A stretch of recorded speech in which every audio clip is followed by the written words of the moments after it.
Welcome back here at the Orchestral Tools booth at the NAMM Show 2019. Today is a super cool day because we got a special guest. It's Tom Holkenborg, aka Junkie XL. So we really are proud to have a super cool collaboration with him. And yeah, now he's here. You have the chance to ask him questions, whatever you want. I now give the microphone to him. And yeah, have fun. Thank you, Jan. Yeah, so we're here to talk a little bit about this really great collaboration with Orchestral Tools. Something I'm very proud of. We already put so much work in it. We're not nearly, nearly halfway done. It's so much work to do this. But I know that because I've been making tons and tons of libraries over the last 30 years, 35 years.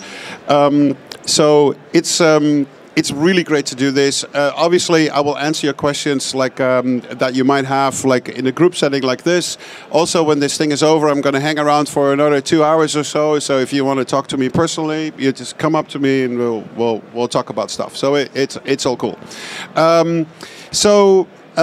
I want to say something really short as an introduction, like how we got here, and then we can take it from there with questions. So kind of what it is in the trailer already, and people that know me or follow Studio Time online or know what I do is that I've always been really into sampling and really into sound. I have the age that I was lucky enough to be like in my late teens when the first sampler became available for normal idiots like us, because before that it was the Synclavier and the Fairlight. It was like impossible to afford any of that. So for me it was the Mirage, and after that it was the S50, then the Yamaha TX16W, then the Akai 900, the 1000s, the 3200, the ASR 10, you name it, Kurzweil, Emulator 3, Emulator 4. I started collecting all these things like while I was in a music store, and I could get all these things very dirt cheap because people traded all that stuff in for new equipment, and for 50 or 100 or 150 bucks, I would walk home with a machine that is now worth, some of them up to 50,000 pounds. Not that I have any interest to sell all that, because I love using it, and they're my puppies, they're my babies. It's like I talk to them and I make sure they're clean, and it's like that's how bad it is. So I love sound. I always get inspired by sound, and you would ask yourself, why brass? Well, brass is an important sound in my music. Not only that, it's also the type of library of which I felt at first there's more than a major improvement to be gotten by a really, really good library. There's good string libraries out there. There's good, woodwinds is another one that's a little tricky, but we'll talk about that later. And obviously percussion. But why brass? So I think that a lot of the brass libraries that are out there at this point, they cater like to an aspect of film music or an aspect of composing, but not necessarily everything. So I was thinking, what do I have to do to make a brass library that even John Williams would potentially consider using it? Right, John? Well, he's not here. It's his joke. And how do I make a brass library that potentially Trent Reznor wants to use, or Atticus Ross, or Rammstein? And then how would I make a brass library that all these hip-hop and pop producers like Timbaland or Diplo or A-Track want to use it as well? So all these things combined were very important to me, and we created, well, we're not done yet, but we created a master plan how to attack this, and we're now roughly 4 to 6 months in on working on it, and there's still a lot of time left, but it's so encouraging where we are at this point, and I think when this thing comes out, it will be your one-stop brass library that is functional for everything that you would like to compose. And it sounds goddamn fucking amazing. Sorry for the language, but I mean, but it's very important to me. So I can keep talking, but are there any questions that people would like to know about this? Oh, that's question number 1. So what are the main things you were missing in the other brass libraries out there, and what were those things that you wanted to do with this one? Okay, I think it's a very important question. Let's start with intensity. I think there's a lot of brass libraries out there that don't go quiet enough. They don't go emotional enough, but they definitely do not go loud enough. And that is like one of my, that was one of the major things. So how can we deal with that with like multiple different layers and just get the articulation like really, really, really right? So from the very, very quietest to the very, very loudest. And when I say quietest, not artificially by yanking the sample and volume down, but when it comes to the playing and the emotion that goes into it. So that was a very important one. And not just on the highest trumpet note, but also on the lowest tuba note or the lowest horns or the tenors. So very important thing. Obviously, we recorded all the different sections, and we still have to do like some extra recordings. But the idea is that, especially, for instance, let's just focus on the horns. But what I always found, for instance, is that yeah, I'm not sure who of you ever had the luxury to record horns in a live scenario. But let me tell you this: when horn players come in and they warm up, you know what they play? They don't play. No, they play. These guys can play so ridiculously fast. You know how fast a tuba can play? It's insane. Many years ago, when I was still working with Hans, I had the fortunate opportunity to see some of the recordings that he did for the Sherlock movie, where he worked with some Romanian artist. And the tuba player was the bass player in that. And these guys can play blazingly fast. But pick any library out there in the world, and you play a tuba, and it's like a train that wants to get started, but it doesn't really start. Also, tuba can play very high, and it's a great mix with the French horns, for instance. So these are things that you don't find in libraries out there. So that was an important aspect. Let's talk about the attack of the brass. So brass has so many different ways of having an attack note. The ones usually that you find out there, it's especially when it comes to long notes or the legato notes, it's a very slow attack. And yes, you need that when you write like a very long, majestic melody that is played in the horns. But what if you want to play something? It's very hard to program that with existing libraries. And what we probably all do at home to make this work is like you mix like a staccato patch with like a legato patch, and you do as good as you can, but it's never going to sound really natural. So another aspect that for me was like very important: different forms of attack, naturally played, not artificially edited. The other thing that was important for me too is how can you do the craziest sound design on brass ever possible and create like a department where everything gets really like gnarly and really ambient and really spaced out. It still feels like brass, but it's like a whole different approach to it. So that was very important for me too. Then when we talk about staccatos, I mean, there's not just pop, pop, there's like all these different types of lengths of staccato. Now, this is not only the recording that we're talking about, but I'm not sure if you guys saw the amazing sample player that they're developing right now that's coming out, and what you can do with microphone positions, what you can do with very intelligent programming. So that's really going to help that Brass library shine like nothing else. And then you would wonder, why would a Dutch guy work with a bunch of Germans? Because normally that is not really a good combination. Soccer, not so great. But I mean, I have to say, 1974, Holland was in the World Cup final soccer, and we got beaten by the Germans, and that's like 1974, and it still fucking hurts. Okay, so. We're still dealing with it. Yeah, you might say get over it, but it's like soccer, just like, it's only been like 46 years or 40 years, come on. These guys, in my humble opinion, the way that they attack the precision of editing, the way that they go about their legato modes, how smooth they make them, especially with the new player that comes out that gives us so much more opportunities to make it even better. They're very, very, very meticulous about it, and they take it really, really seriously. And for me, that was it was like, you know, like a no-brainer, you know. And then the fact that they come from Germany, I can deal with that, you know. It's like, but and they're absolutely lovely people to work with. So I'm very proud on this collaboration. So more questions? Yeah, go for it, sir. Will the sample library be primarily sections or solo instruments or both? So it's going to have a lot of that, but we're still experimenting, like with how we want to really do it.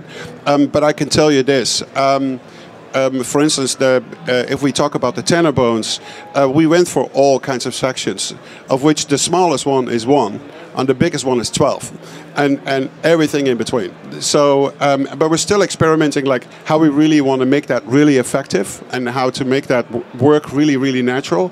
But we're very excited where that's going, and that same philosophy applies to every instrument of the brass family. Any other questions? Maybe? Yeah. I was just wondering. Oh, my voice sounds weird in this. How's the playability going to be? Is it like a single patch with the key switches, or is it going to be individual patches, or is it going to be, I suppose, more like Jasper Blunk's libraries, where it's a single patch and it has the staccatos and legatos all in it, like morphing together? Also with that, we're experimenting. But I would really like to refer to you the video that they played, like at the event, like on Tuesday at Paramount, like what this new sample player is able of doing. And so yes, we will provide like complicated patches that are predetermined what they're going to do. But with this new sample player, you can build your own complicated patches. You can set the velocities, whatever key control key commands you want to do for it, or you want to use CC controllers or whatever. So the actual sample player is really helping us to create things that are technically even more complex than you would even do with a single sampler instrument. So I know that you use Contact a lot too. What's your workflow like now moving to a new sample, and have you found it to be, you know, the same, easier, or just different since you're using? Well, I don't have access yet to the new player because everything is being developed at Orchestral Tools, and we're working together on that. And I'll be in Berlin, and you know, we're checking things out together.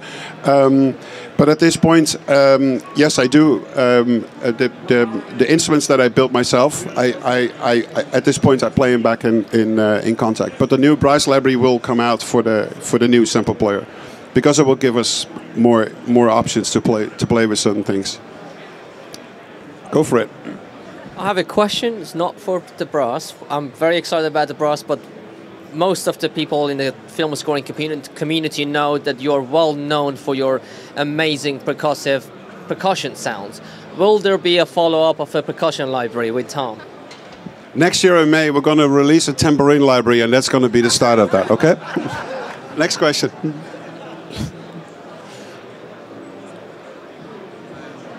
Yeah, do you have any contemporary sound? Sorry, come again? Contemporary, like, you know. Contemporary. Yeah. Yes, because that's what I said in the beginning. Is like, how do I make you know, a library that even John Williams wants to use? Oh, he went to the restroom. He's coming back in a little bit. And you know, and how do you make a brass library that experimental composers want to use out there? And and it should really feel like. Also in tone, it goes through various different tones. So for me, it's very important that for the people out there that want to, excuse me, program brass in a very natural setting, just a standard orchestral section with like just 6 horns and 3 tenors and a bass bone and a tuba and 3 trumpets, that they can make it sound like extremely natural, and just like, you know, if you work on a Pixar score and you want everything to sound like very natural, not over the top, just like real instruments. But then if you want to create a track that sounds like even more brutal than the Max score, you should have that opportunity too. So there will be brass sections that are going to be so over the top and so mixed and processed that it will give you that like straight away. So very important for me, and the same is like for, you know, all these hip hop and EDM producers that use brass in their tracks, and they have a typical way of approaching these instruments. Just as an example, one more time, Daft Punk, the opening of that, which is a complete brass opening. But what do you need to do to a library to make it appealing to EDM producers and hip hop producers to use it like that way? So we're all thinking about that. It's a brass library that pretty much for every producer, musician out there in the world would be very interesting to have and expand the color palette that they need for their tracks.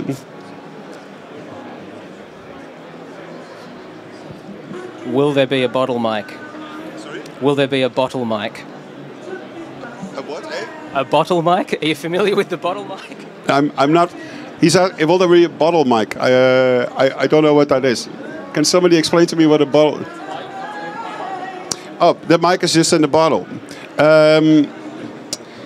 No, we didn't think about that. Shit. I'm sorry, this brass library is not going to be for you, my friend. Oh shit, yeah, we still have time. Let's record everything again and make sure that the bottleneck is like... Okay, yeah. Any more questions? Oh, yes, sir. Here you go. So, New Orleans type jazz with a tuba, you know, a simple brass band that has the grit. Thank you. That has the grit as they enter the note and then they sweeten it. How are those samples done, and is it effectual? You bring up a very interesting point, which is for the people that didn't hear it, the grit in the initial attack of a brass instrument, for instance a tuba, and then it goes more to natural. Yes, we did that as well. But grit can also be defined in different forms. So some people love the natural grit of an instrument, very, very natural sounding. Other people love a very electronic version of that. So for instance, the score of Mad Max is a combination of the natural grit and the electronic version of that grit. So yes, we definitely give those options for people to play with that. Very, very important, I think. And this actually goes for all the instruments of the brass family. It's not just a tuba, but everybody. Yes. Would you just go with these samples once you finish any music, or would you go with a live band afterwards? If I'm going to go on tour, you mean with the live band?